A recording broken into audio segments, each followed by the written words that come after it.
Assalamualaikum warahmatullahi wabarakatuh. Bismillah, alhamdulillah. Wassalatu wassalamu ala rasulillah Sayyidina Muhammad ibn Abdullah wa ala alihi wa sahbihi wa man walah wa la hawla wa la quwata illa billahi amma ba'd. Kawan-kawan sekalian dimanapun berada, alhamdulillah jumpa lagi dengan saya Muhammad Ardiansyah dalam channel YouTube ini. Insya Allah kita akan sama-sama belajar, sama-sama mengkaji kitab Ihya Ulumuddin karya Imam Al-Ghazali. Tapi tentu saja kajian ini tidak secara utuh semuanya ya, huruf per huruf, kata per kata dari awal sampai akhir. Karena tentu kalau begitu akan menghabiskan waktu yang sangat lama. Kita lihat Ihya ini tebal sekali nih, ada 10 jilid ya. Cetakan Darul Minhaj, salah satu cetakan terbaik yang ada pada saat ini. Tapi saya hanya akan mengambil beberapa poin saja dari apa yang disampaikan oleh Imam Al-Ghazali di kitab ini. Nah, nanti kemudian saya syarahkan sedikit. Nah, mudah-mudahan meskipun sedikit, tapi ada manfaatnya yang besar buat kita semua. Baik, kita mulai. Kita akan baca kitab Ihya ini dari kitab ilmu dulu. Ya. Nah, kawan-kawan sekalian yang dirahmati Allah, sebelum kita masuk kepada pembahasan, penting untuk diketahui bahwa Imam Ghazali itu dalam menyusun kitab Ihya Ulumuddin ini menggunakan metode yang sangat komprehensif.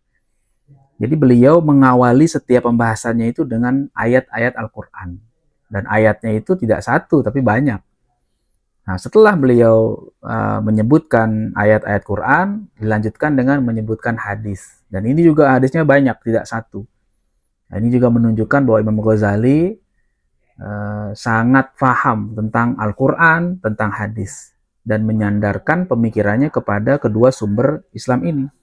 Nah, setelah itu, Imam Ghazali memperkuat lagi pandangan-pandangannya dengan athar dari para ulama, mulai dari ulama sahabat, tabi'in, tabi'in, dan ulama-ulama sebelum beliau. Baik, langsung saja tanpa panjang kalam kita akan mulai membahas kitab ilmu ini. Dari bab pertama yang saya ambil, bicara tentang fadilatul ilmi, tentang keutamaan ilmu. Untuk ayatnya, saya ambil satu ayat saja yang disebutkan oleh Imam Ghazali, yaitu wa qala Allahu ta'ala yarfa'illahu alladhina amanu minkum walladhina utul ilma darajat. Ayat ini dalam surat Al-Mujadilah ayat 11 ya. Apa kata Allah? Yarfa'illahu alladhina amanu minkum. Allah akan mengangkat orang-orang yang beriman di antara kalian, walladhina utul ilma, dan orang-orang yang diberi ilmu. Darajat. Darajat itu derajat yang sangat tinggi. Ya, bagi yang belajar bahasa Arab tahu bahwa darajat itu adalah bentuk jamak dari darajah. Nah, dalam jamak itu kaidahnya kalau paling sedikitnya 3 dan paling banyaknya tidak terhingga.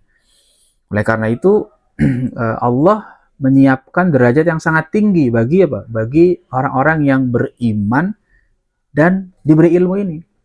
Tapi tentu saja yang dimaksud bukan hanya iman dan ilmu, tapi juga ilmu yang diamalkan.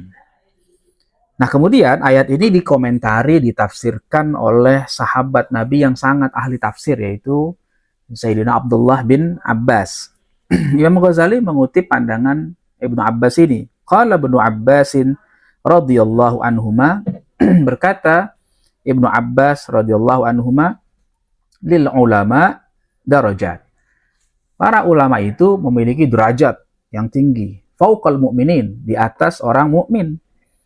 Jadi sebenarnya orang mukmin itu dengan keimanannya dia sudah punya derajat yang tinggi. Tapi ditambah lagi dengan ilmu, maka akan menjadi lebih tinggi lagi. Bahkan tingginya luar biasa, bisa mi'ati darajah. Ketinggiannya itu sampai 700 derajat. Ya. Ma bainad darajatain masiratu khamsi mi'ati am.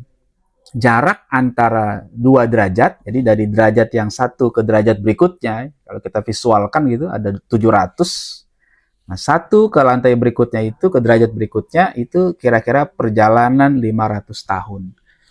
Nah, pandangan seperti ini yang disampaikan oleh Ibnu Abbas tentu saja bukan pandangan yang berasal dari pemikiran semata. pandangan-pandangan seperti ini adalah pandangan-pandangan yang tidak mungkin didapat kecuali berdasarkan wahyu yang pernah didengar, disampaikan oleh Nabi kita Muhammad SAW. Kalau dalam ilmu hadis ya, ada istilah hadis mauquf tapi hukumnya marfu. Jadi hadisnya berhenti pada sahabat, tapi hukumnya bisa sampai kepada Nabi Muhammad. Nah, kenapa? Karena yang disampaikan itu perkara-perkara yang di luar jangkauan akal manusia biasa. Baik, itu pandangan yang pertama tentang ayat yang berkaitan dengan keutamaan ilmu. Kita lanjut kepada hadisnya ya. Kalau hadis saya ambil dua lah di sini ya. Hadis yang pertama, qala Rasulullah sallallahu alaihi wasallam, Rasulullah SAW bersabda, "May yuridillahu bihi khairan yufaqihu fid din wa yulhimhu rusydahu."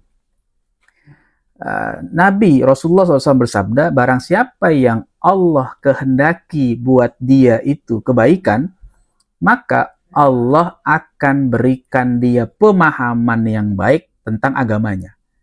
Dan Allah berikan ilham, petunjuk, ya, kebaikan untuk dia.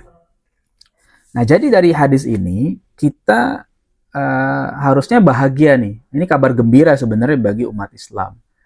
Ketika ada orang yang belajar agama, kemudian mengamalkannya, memahaminya, mengamalkannya, lalu menyebarkannya, artinya Allah itu ingin orang itu menjadi orang baik.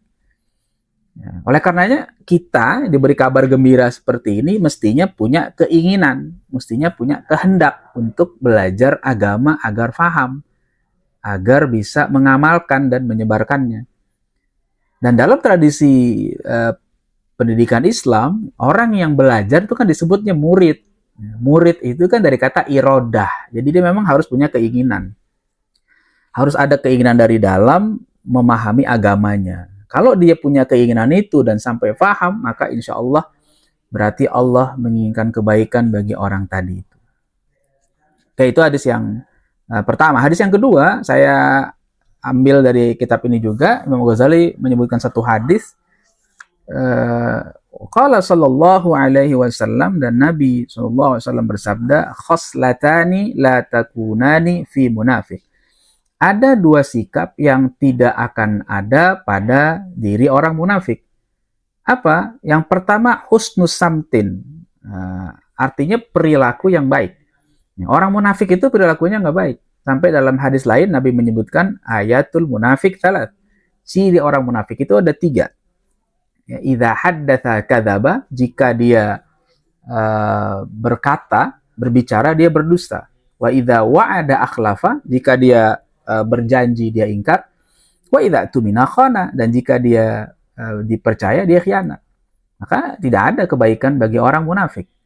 Yang kedua, wala fiqhun fid din, dan juga tidak ada pemahaman dalam agama.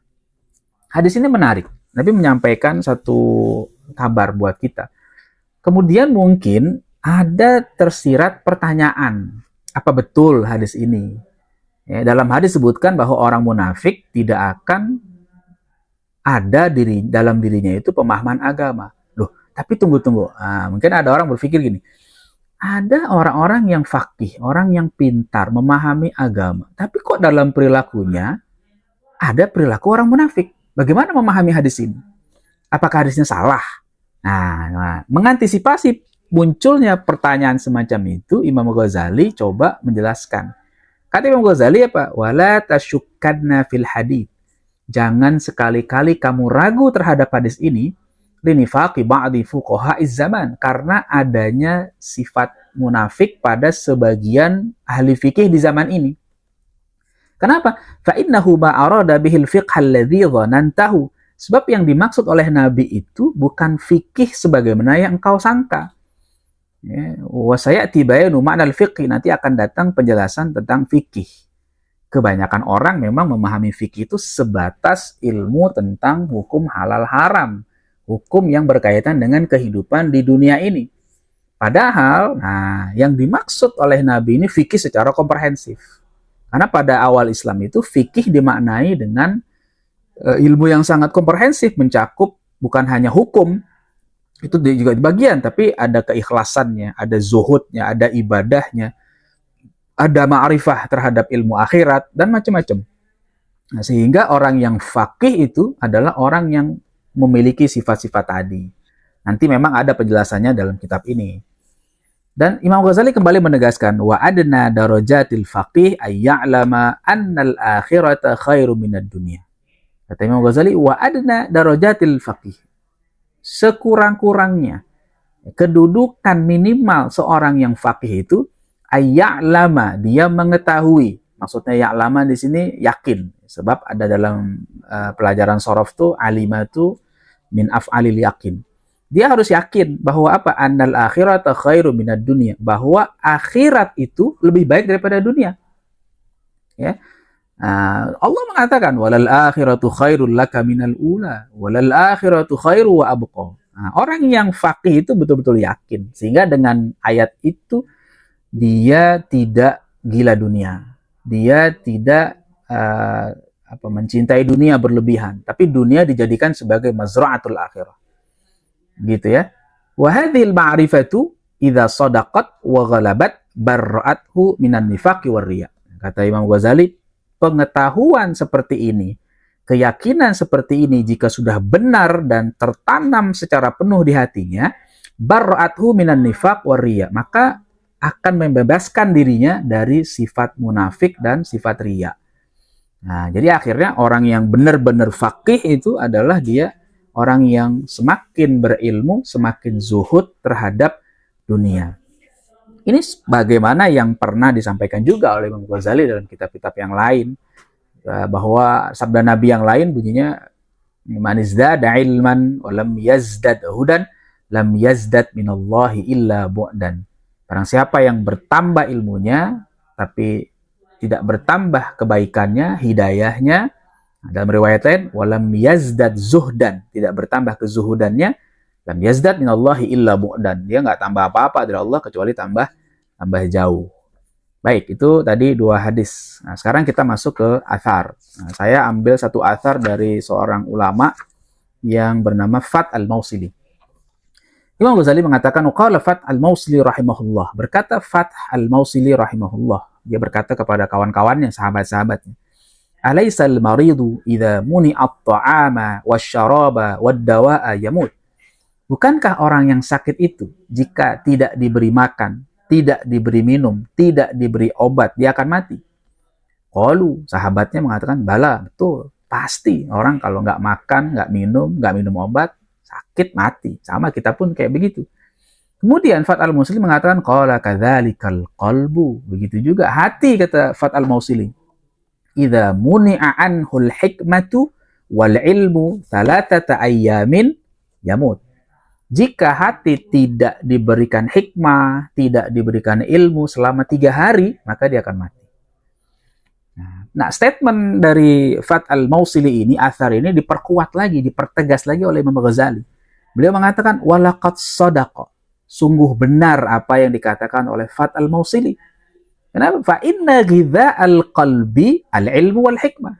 Karena makanan hati, nutrisi jiwa kita itu adalah ilmu dan hikmah. Wa bihi ma hayatuhu, dan dengan keduanya lah hati bisa hidup, jiwa kita bisa hidup. Kama anna ghidha'al jasad at-ta'am, sebagaimana makanan untuk jasad kita ini makanan yang seperti kita makan. Ada nasi, kalau konteks orang Indonesia nasi, lauk pauk, sayur, buah dan sebagainya. Nah, kalau yang di daerah lain mungkin beda lagi, tapi itu makanan untuk fisik. Tapi jangan lupa bahwa manusia itu bukan hanya fisik, tapi juga ada rohani, ada jasmani, ada rohani, ada fisik, ada rohnya, ada jiwanya. Nah, jadi kalau kita tahu sebagaimana jasad kita butuh dengan makanan, ya, rohani kita juga butuh dengan makanan, jiwa kita juga butuh dengan makanan. Ya, tapi makanan jiwa kita itu bukan nasi, bukan lauk pauk, bukan sayur. Ya. Makanannya tadi ilmu dan hikmah. Waman faqudal ilma faqalbuhu marid. Kalau dia nggak dapat ilmu, maka hatinya jadi sakit. Wa mautuhu lazim, dan pasti akan mati. Ya, jadi orang yang tidak mendapatkan ilmu sama sekali dalam jangka waktu yang lama, hatinya sakit dan lama-lama mati. Nah, kalau udah mati itu nggak ada rasa apa-apa. Walakinnahu la yash'uru bihi. Tapi kata Imam Ghazali, sayangnya nih, kebanyakan orang tidak merasakan itu. Orang itu banyak tidak merasa dirinya punya masalah, jiwanya sakit nggak masalah. Dia nggak paham masalah itu. Tapi kalau fisiknya sakit nih, cepet terasa dan buru-buru ke dokter. Tapi begitu jiwanya ada sakit, dia tidak merasa. Padahal jiwa kita itu penyakitnya banyak. Jiwa kita itu bisa kena penyakit ria, hasad, takabur, ujub, dan macam-macam. Itu banyak penyakitnya tuh. Orang yang tidak paham ilmu, dia merasa dirinya baik-baik saja. Padahal penyakitnya banyak. Nah, dengan ilmu tadi kita jadi tahu. Tahu penyakitnya dan tahu cara menyembuhkannya. Makanya harus belajar terus. Orang-orang yang tidak memahami masalah ini, dia mati rasa. Kenapa bisa mati rasa, bisa lupa terhadap penyakit jiwanya? Kata Imam Ghazali, idhubbud dunya wa syughluhu biha abtala ihsasahu. Karena cintanya terhadap dunia, sibuknya dia dengan dunia, itu membuat dia mati rasa, tidak punya rasa, seakan baik-baik saja. Kenapa? Karena yang di hadapannya, di pikirannya hanya dunia, dunia, dunia. Dapat apa, dapat apa. Wah, itu saja. Padahal dia harusnya paham bahwa dirinya itu banyak masalah kejiwaan. Jadi yang namanya sakit jiwa itu bukan hanya yang di jalan-jalan itu, yang mohon maaf tidak pakai baju, yang perilakunya ya di luar akal sehat gitu ya. Tapi sebenarnya orang seperti kita ini juga berpotensi kena penyakit jiwa. Tapi yang dalam makna tadi itu serakah, ya sombong, ya hasad kepada sesama, itu kan penyakit jiwa tuh. Karena jiwanya kotor, ketika melihat orang lain dia merasa lebih baik, sentimen, iri, dengki, dan sebagainya. Oleh karena itu, pentingnya ilmu ini dan hikmah untuk mengobati jiwa kita dari berbagai penyakit tadi. Nah, mudah-mudahan sedikit kajian hari ini ada manfaatnya buat kita semua, termasuk buat saya pribadi. Dan mohon maaf bila ada kekurangan, insya Allah kita jumpa di kajian berikutnya. Dan kalau ada manfaat yang dirasakan, silakan sebarkan video ini kepada kawan-kawan, kepada keluarga, sahabat-sahabat yang lain. Demikian, wassalamualaikum warahmatullahi wabarakatuh.